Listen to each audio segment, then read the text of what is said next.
Hello, everyone. I wanted to come on all of my social media platforms to share my opinion on the presidential race. I wrote the first draft of this commentary 2 weeks ago, but the news just keep coming. First, I must say I spend a lot of time reading and keeping up to date with current events and trying my very best to get the news from reliable sources. Reliable sources are so important now than in past elections. Also, the older I get, the more I realize that in a capitalist republic like the US, politics has an influence on everything. When I became a voter, I voted out of respect for the Black American ancestors who were not allowed to vote.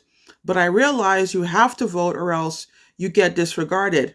So election day is less than 1 week away, and I have to come to the realization that even though I have to vote, every candidate comes with problems. So let's talk about Trump first. I won't get into Trump's track record because his supporters don't care. They don't care he was impeached twice. He incited the first insurrection in 200 years, and he is a 34-time convicted felon.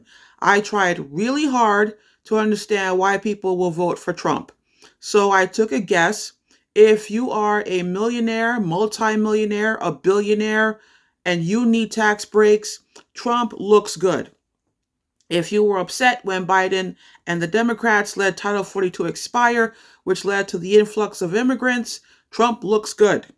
However, last week the news covered a story in which Trump's former chief of staff, John Kelly, called Trump a fascist and a fan of dictators. And according to Kelly, Trump is a fan of Hitler. Trump said Hitler did some good things. Then I find out that a comedian at Trump's rally called Puerto Rico an island of garbage.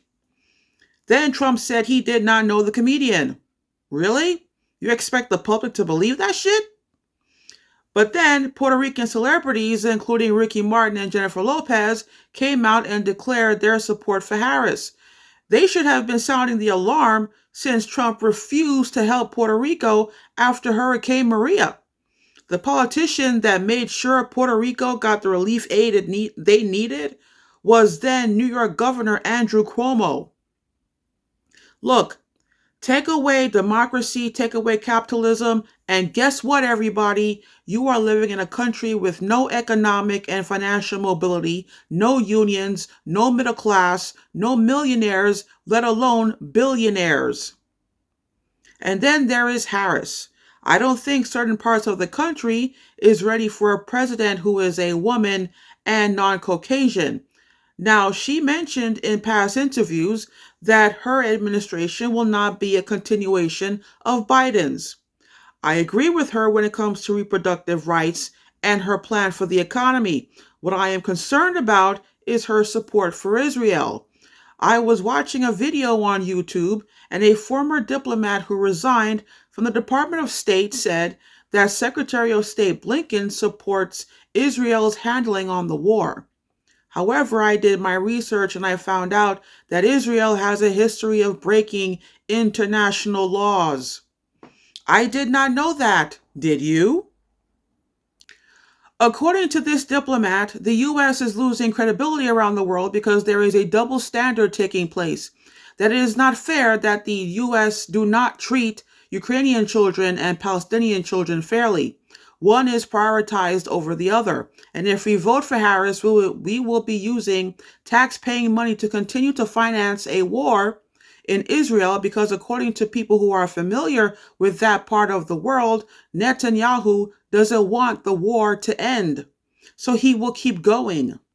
So now my question is, if we support Israel financially, will that lead to us breaking international laws? And then there is the third party. Harris is not the only woman running for president.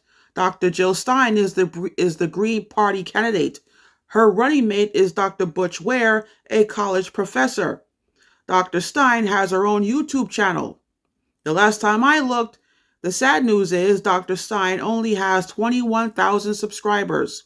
She should have more than that if she is running for president. That's why for the past 10 months, I keep posting on social media that if you disagree with Trump, if you disagree with Harris, vote for the third party. Dr. Stein has been under the radar for the past year because no one wants to vote for the loser. I watched some of the YouTube videos on Dr. Stein, but if you don't have the time to watch all of that content, watch two things. I suggest that you watch Dr. Stein and Dr. Ware's conversation on the Breakfast Club YouTube channel, then watch their interview on Democracy Now!'s YouTube channel. The first video is an hour, the second video is a half hour. Why? Because if you disagree with Trump, and you disagree with Harris, you might agree with Dr. Stein. And the Green Party does not have the campaign money the Democrats and Republicans have. According to Dr. Stein, both parties have been financed by billionaires, AIPAC, and the so-called war machine. If you know what it takes, if you know what it feels like to want to do something but you don't have the money to do it, you can relate to Dr. Stein. The problem with Dr. Stein is, and this is something that was mentioned in the Breakfast Club interview, Jill Stein is neither Democrat nor Republican. So if you elect an independent for president, how much can she accomplish?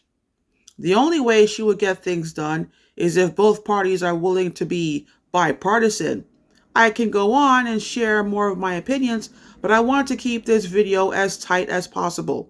If you don't care what famous people think, and it doesn't matter to you who they endorse, who they plan to vote for, well, I am not rich, I am not famous.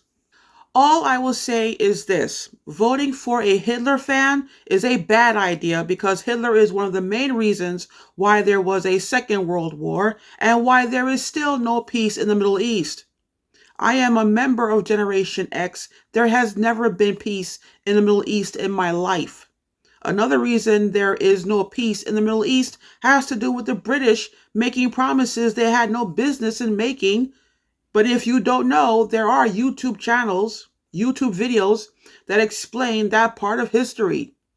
And then voting for a supporter of Israel might not be a good idea either, because we cannot keep giving away our taxpayer dollars to fund the war and kill innocent Israeli children and innocent Palestinian children. Keep in mind, folks, during the COVID pandemic, there was a war going on in Ethiopia, and the American media ignored it. Children died also, and no one on this side of the world cared. A child is a child. We should all care.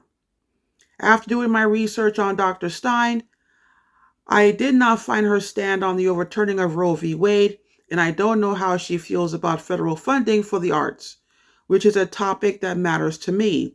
But based on Dr. Stein's views on immigration policies, the Israeli-Hamas war, the environment, climate change, her views on Russia and Ukraine, her views on Haiti, another part of the world that gets ignored by the American media, Dr. Stein makes sense to me. But sadly, Dr. Stein won't win because she is not on the ballot in all 50 states, and she doesn't have the campaign money to get her name and face out there. And please go vote. Exercise your right because it's the one thing you have control over. You can't get out of paying taxes, you can't get out of jury duty, but you do have a voice at the voting booth.